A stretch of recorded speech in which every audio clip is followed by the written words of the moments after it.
Мы уже прочитали несколько страниц нашей книги без слов.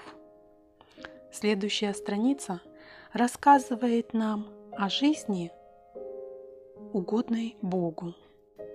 Чистая белая страничка расскажет нам о совершенной жизни, угодной Богу, в которой нет места непослушания Господу. Кажется, что так жить невозможно, но у Бога есть замечательный план, благодаря которому это стало реально. Смерть Божьего Сына на кресте и воскресение – это все часть Божьего плана. И несколько учеников уже слышали эту добрую весть, но, возможно, они еще не все понимали.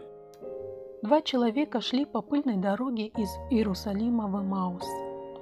Они тихо беседовали, когда к ним подошел путник и поинтересовался, о чем беседовали друзья. Они рассказали попутчику о Господе Иисусе, как Он учил людей, как умер на кресте, как они разочарованы, ведь они думали, что Он – обещанный Богом Спаситель, который установит Божье Царство на земле.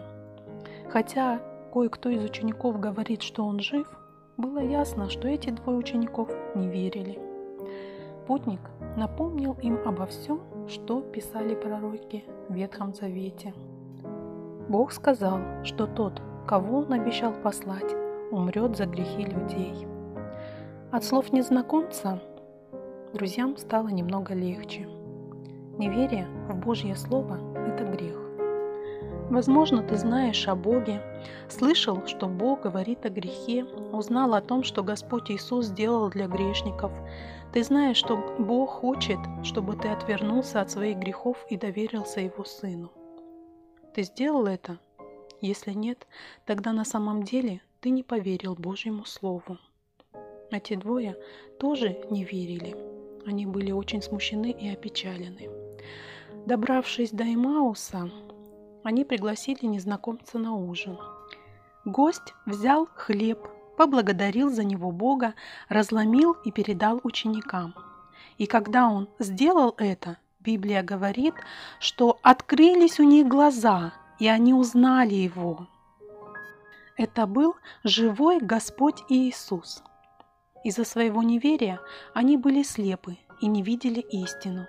Но теперь они увидели Господа Иисуса и поверили. Друзья были очень счастливы. Встреча с Иисусом все изменила. Да, Он жив, и это может все изменить и для тебя. То, что Иисус жив, доказывает, что Он действительно Божий Сын. Воскресение Иисуса доказывает, что Он полностью заплатил за грех. Он жив. Именно эту весть друзья поспешили сообщить тем, кто был в Иерусалиме.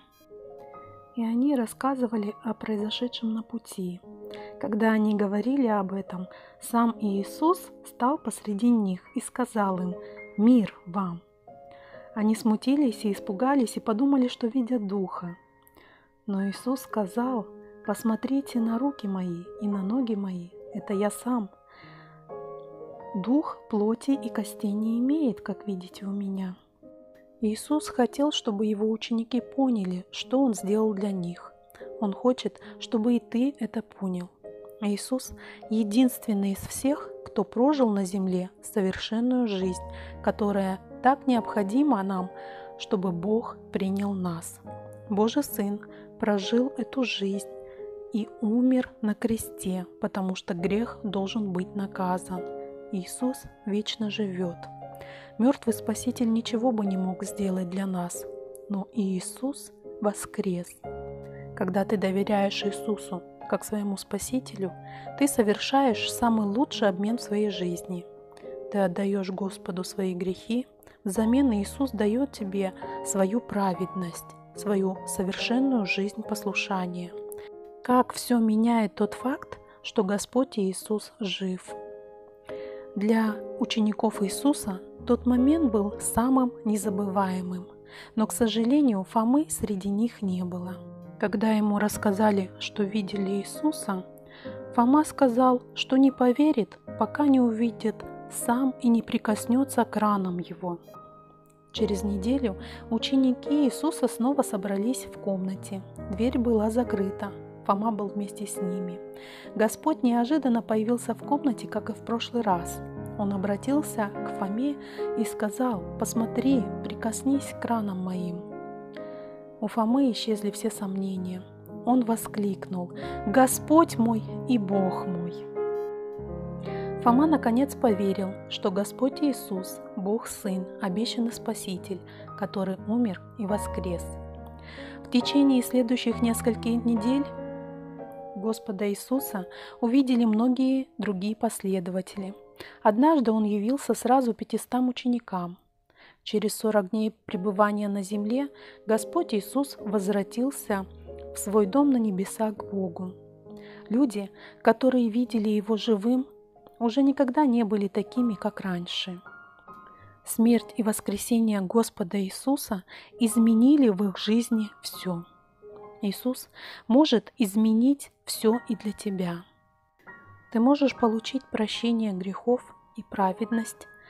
Это произойдет, если ты сожалеешь о своих грехах и доверишься Иисусу, чтобы Он исправил твои взаимоотношения с Богом. Библия говорит, что оправдывается им всякий верующий. Оправдание и совершенная жизнь возможно благодаря тому, что Иисус Христос жив и сегодня.